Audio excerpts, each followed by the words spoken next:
حضرت ابو موسیٰ اشعری رحمۃ اللہ تعالی علیہ رضی اللہ تعالیٰ عنہ فرماتے ہیں کہ نبی پاک صلی اللہ علیہ وسلم جب بیمار ہوئے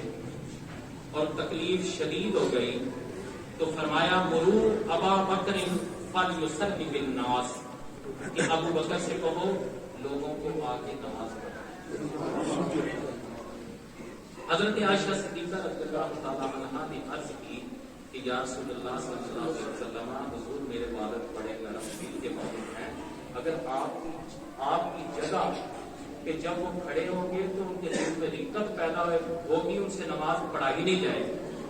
نبی پاک صلی اللہ علیہ وسلم نے دوبارہ فرمایا ابو بکر سے کہو لوگوں کو نماز پڑھائے۔ سیدہ عائشہ صدیقہ رضی اللہ تعالیٰ عنہ نے دوبارہ وہی بات کی۔ نبی پاک صلی اللہ علیہ وسلم نے تیسری مرتبہ پھر کہا ابو بکر سے کہو لوگوں کو نماز پڑھائے،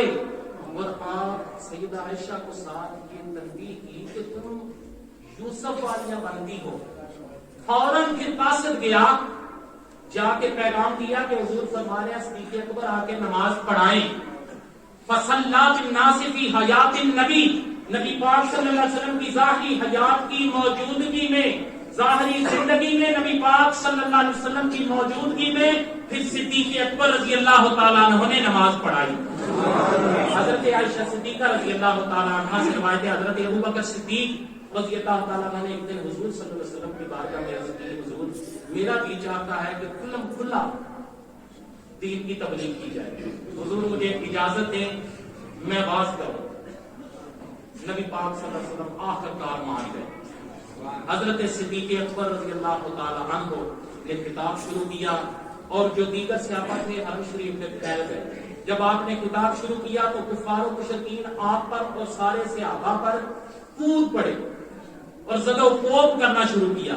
فقان اول خطیب دعا الی اللہ ورسولہ، تاریخ الخلفاء میں لکھا ہے کہ صدیق اکبر وہ پہلی بات ہے اس امت کے اندر کہ نبی پاک صلی اللہ علیہ وسلم کے بعد اللہ اور اس کے رسول کی طرف جس نے سب سے پہلے دعوت دی وہ صدیق اکبر کی ذات۔ حضرت سہل بن سعد السعدی رضی اللہ تعالیٰ عنہ فرماتے ہیں کہ نبی پاک صلی اللہ علیہ وسلم نے فرمایا کہ ان اللہ یکرہ ان یخطأ ابو بکر، حضور فرماتے ہیں کہ اللہ کو یہ پسند نہیں کہ ابو بکر سے کوئی خطا ہو، کہ صدیق اکبر کی شان۔ پھر لو کنت متخذا خلیلا لاتخذت ابا بکر خلیلا، حضور فرماتے ہیں اگر میں کسی کو خلوت کا یار بناتا، خلوت کا دوست بناتا تو ابو بکر کو بناتا، ولکن صاحبکم خلیل اللہ، لیکن میرا دوست اللہ۔ اب یہ بات سمجھنے والی ہے، ذرا توجہ کریں کہ اب اللہ کی دوستی کے ساتھ پیار اور محبت میں نبی پاک صلی اللہ علیہ وسلم نے محبت اور دوستی کے ترازو میں جب رکھا تو قرار یہ دیا کہ میں مصطفیٰ اللہ کے برابر کو کسی کو سمجھ نہیں سکتا، لیکن اللہ کے نیچے نیچے مجھے ابو بکر سے بڑھ کے کوئی پیارا نہیں۔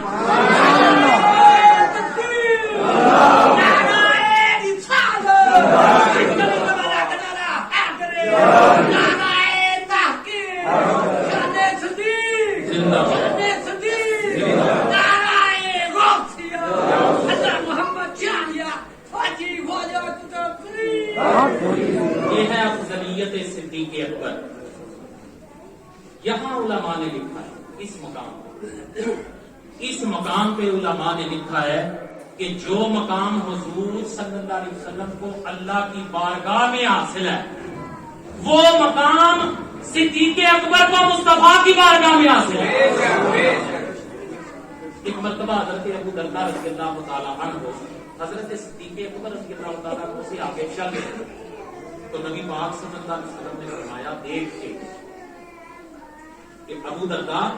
تم اس شخص کے آگے کیوں چل رہے ہو جس سے